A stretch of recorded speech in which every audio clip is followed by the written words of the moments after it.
Crafters. This is Debbie Hodge from StitchStories.com, and today I just want to show you what to expect when you have one of our kits and how easy it is, how long it takes to get going from the time you open the kit to when you can start stitching, and I'll also answer some frequently asked questions. So if you get a Stitch Stories kit, I've already cut this one open. Usually it's sealed, but you'll have your stitching guide and a hoop and a tin that'll have all the pieces that you need to get going. So the first thing you'll do when you pull it out is you'll take a look at the stitching guide, right? And we've got this first section here, start here, where I talk about the things I'm going to show you right now, and then you'll look at the stitching guide and figure out where you want to start. There's also more details that you could read if you're a brand new stitcher. This tells you the order of stitches to go in so that you're using the easiest ones first. And all the stitches are illustrated on the back. So get my stitching guide out, I'm gonna fold it open, gonna get ready to look at the start here section, which tells me to put my fabric in my hoop. So this is a bamboo hoop. I'm just gonna loosen it up a little bit. Whoops, I went the wrong way. I know some of you are already experienced embroiderers, some of you are cross stitchers, and those of you who are experienced have a lot of questions about the fabric and how I work with the fabric. So let me pull the fabric out, and the design is printed in permanent ink to a square of cotton fabric. So that means it's not going to wash out. You do get with the kit the colors that we recommend, and we try to keep the lines very light so your stitching will cover it. You'll be stitching with 2 strands.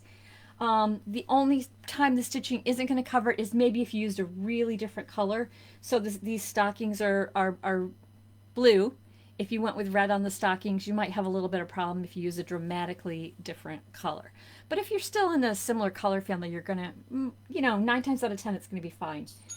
So take this out. I'm going to put it in the hoop. It's hard for me to show you exactly here, but I just lay it over my hoop, if I could get it on there right. And then put the top part over.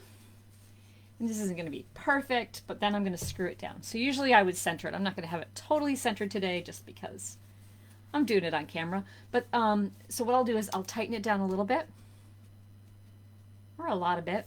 And then I like to pull from diagonal corners. And then I pull from side, and then top and bottom, and then I tighten it up some more. So now I've got this tightened in my hoop. The other things that I have in the tin are a card with needles on it and the floss that I'm going to use. And then this is a fun little needle minder. So first thing I'm going to do is I'm going to take this needle minder and put it on my hoop because it's great for holding my needle whenever I'm doing other things. So I'll put the teacup on the top of the hoop, the other magnet on the back, and it stays right there. And now I'll take a needle from the card, set it on the teacup. That's where I put it when I'm working, when I put things away after I get done stitching, I store it on the back. So anyways, I've got my needle, I've got my I've got all that ready. And so now let me take a look at the stitching guide and let me find an area to stitch that's simple. So the crosses on the tree, those little stars on the tree, those are straight stitches. Same thing down here on the wrapping paper, those are straight stitches. So what I'm going to do is, I think I'll start with these red straight stitches because over here in the new stitcher's guide it suggests start with straight stitches. I'm going to show you the things you want to figure out when you first get going. So I'm going to take my red floss and I'm going to cut a piece. I like to go sort of from my fingertips down to just past my elbow, about 18 inches. You don't want it too long, and I'm going to show you when you first start stitching things you want to be careful of. So I'm going to trim that. Now this floss is 6 strands. This is something if you've never embroidered before that you might not know about, and we're going to work with 2 strands. Our patterns are generally made for stitching with 2 strands. Of course you can use 3 if you like things thicker or even more. So what I'm going to do is I'm going to tease out 2 strands, and then I usually have to use my mouth. I go like that because as you pull it, it's going to sort of bind up. You never want your floss to bind up. Even when you're stitching, you want to be careful about that. So then for threading it, I always wet the end, and then I just take my scissors and cut, because always they're not quite even. I cut straight across the top. I want it nice and straight. Next step for me is take my glasses off because I can't see things that close, and now right through the needle. I know a lot of people say they have problems threading. You just practice, you'll get the hang of it.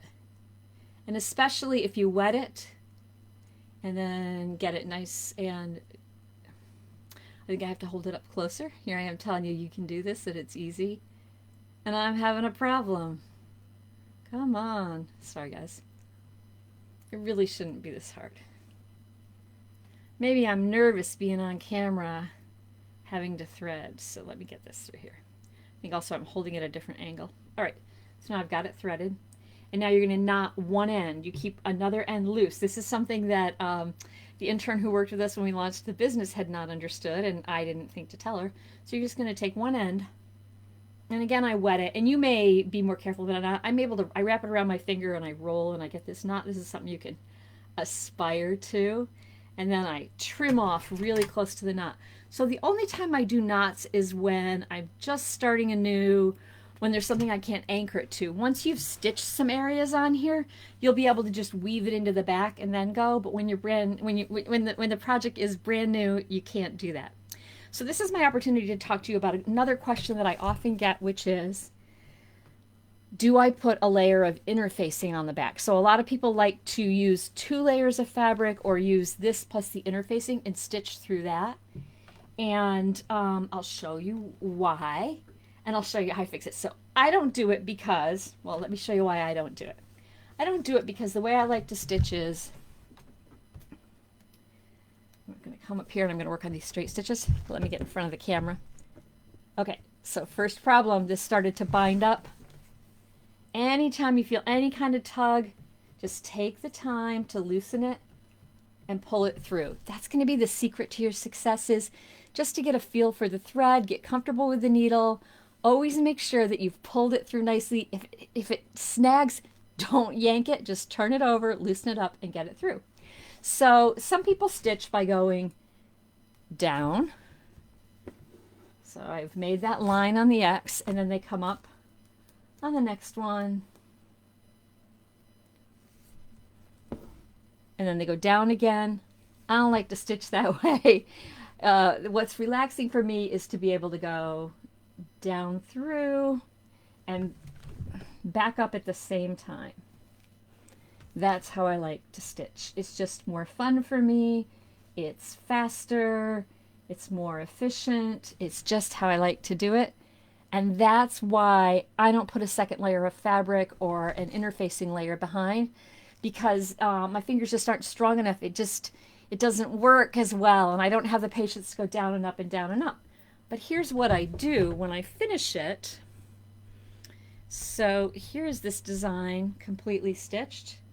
And look what I did when I finished it. You can't see the stitching on the back because I've put a second layer of fabric in here. I've doubled it up. So whenever I get ready to frame things and finish them off, that's when I add my second layer of white fabric. Or if you like interfacing, you could do that.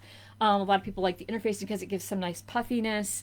My approach is to take the 2 layers of fabric, and then I also fill the hoop with circles of felt. So now, take a look at when you're working on it. You can see this fabric is just, I'm trying to make it so you could, if I had a light back there, let me turn on a light so you see how thin it is, or how it looks. So you can see that the fabric becomes much thicker. Maybe you can't see very well in this light, but adding that second layer of fabric, adding the felt behind it, makes it all just whiter and more opaque, and you just can't see the threads and you can't see through it, and it just comes out better. So if you like, you can certainly layer a piece of interfacing or a second piece of fabric, but my easy peasy, I get to stitch fast way so that I can go down and up and down and up, is to stitch like this. So you can see I'm stitching, and again, the thing to pay attention to is your thread pulling all the way through. I don't care how tidy it looks back there, you know, what order they go in, whether it makes a shape. What I care about is that there's no extra loops, that you always make sure that it comes through. And you'll find when you're stitching some stitches, sometimes it'll bind up just as the thread goes through the fabric. Whoops, made a mistake there. Great thing about embroidery, if you make a mistake, just pull it out, rethread it. I'm not going to rethread that in front of you guys, and stitch again. So again, with the Stitch Stories kit, you get this stitching guide. And see, so I had started with the straight stitches, and then if I want to move on to something more difficult, I might try the outline stitch, and all the how-tos for it are on the back here. And you can always just, if it doesn't look good, you can always hop into YouTube and say, so Debbie showed me how to do the French knot here, but you just Google French knot, embroidery French knot, and you can see a quick video how-to on YouTube. I don't make YouTube videos. I'm spending all my time making new designs. So let me know if you have any questions about this. I'd love to hear how you approach things, how you take care of your supplies. Do you have any specific tricks for splitting the thread? Do you layer another fabric layer behind? I'm trying to remember. I did tell you, right, that this doesn't wash out. I'm pretty sure I told you that. That's what happens when you gotta take your glasses off to see, and sometimes you forget what you've already said. All right, guys, thanks for watching. I'm wishing you all the best with your stitching. I would love to know your best tips. Put your best tips right below here, and it'll be a great little resource for anyone who stops by.